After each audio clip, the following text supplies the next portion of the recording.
Now we're on to Simon Belmont. Simon, I think, is a pretty cool character.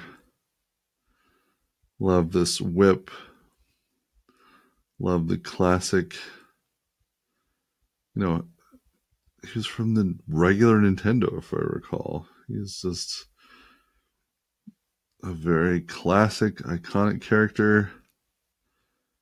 And I think that's awesome. So I'm excited to try out Bayonetta. No, not excited to try out Bayonetta. Excited to try out Simon and Richter. I think they'll be pretty fun. Simon is a beast. All you gotta do is look at his chest, and you'll know that that's true. And it's supposed to be hair, but it is looking very weird. So I'm gonna go ahead and.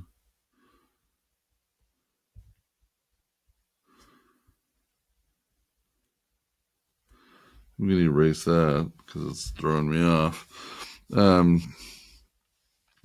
anyways, yeah, I just think he looks really cool. The whip is really fun because it's the longest attack in the game. I know Piranha Plant has a extremely long attack now, and I wonder if that robs Simon of his cool long distance attack, like if he no longer has the record. But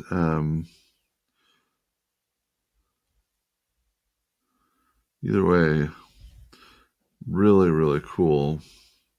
And honestly, it looks like Piranha Plant's attack is more, it's a special attack. Whereas Simon, it looks like it's just straight up his normal attack, which is pretty fun. So maybe he does still have maybe his record, his claim to fame is still intact. I don't know.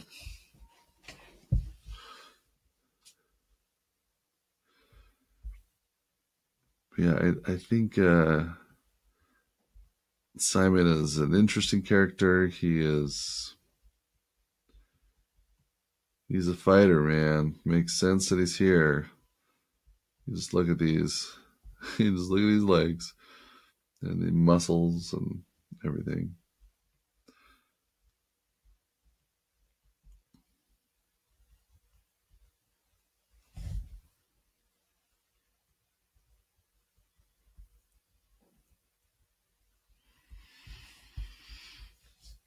And Simon, he was, I believe, announced in October. New to Smash Brothers Ultimate, obviously. And it's crazy to me that after drawing so many of these characters, we're finally on the recent releases, the new characters. And that's really exciting. You know, these are all going to be fun characters, and they're going to add cool stuff to the game.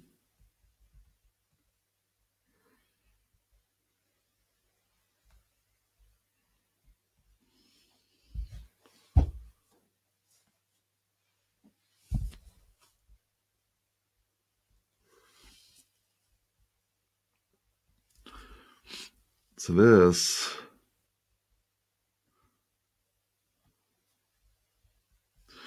character proving to be a little bit more complicated because there is a lot of perspective here. This is really good practice.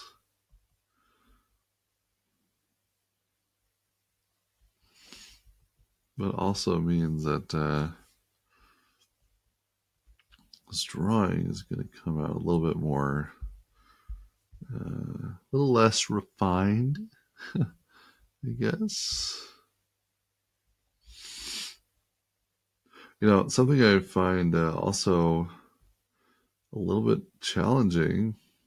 Um, so, first of all, hands are hard.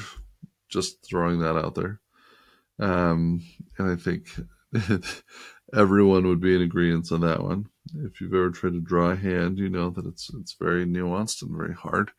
But the other thing that I think is crazy about hands that makes it really tricky and maybe sometimes you don't think about too much is hands also have kind of the personality of the face a little bit, where um, there are male hands and female hands, and then kind of daintier hands and stronger hands, and so there's a personality to the hands, and so not only do you have to draw the hand itself, but you have to draw it to look like this, in this case, a masculine, manly hand. um, and you juxtapose that with like Zero Suit Samus sort of a thing. um, Her hand looks very different, and so uh, it's fascinating. And then also, once you, on top of all of that, you start considering perspective, and um, you're having the fingers go towards the quote unquote camera, if you will, and um, it just all starts compounding and making it significantly uh, more complicated, and nuanced, and something that you just have to continue to um, try to draw through and make it make sense.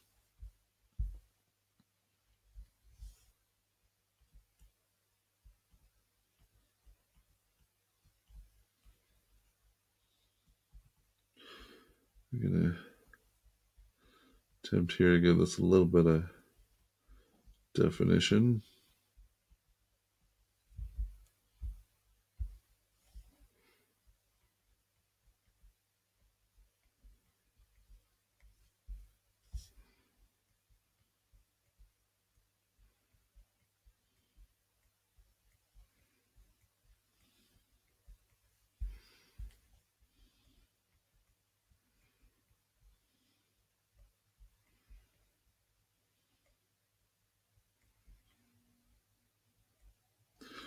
With these guiding lines, it's coming together pretty well, actually.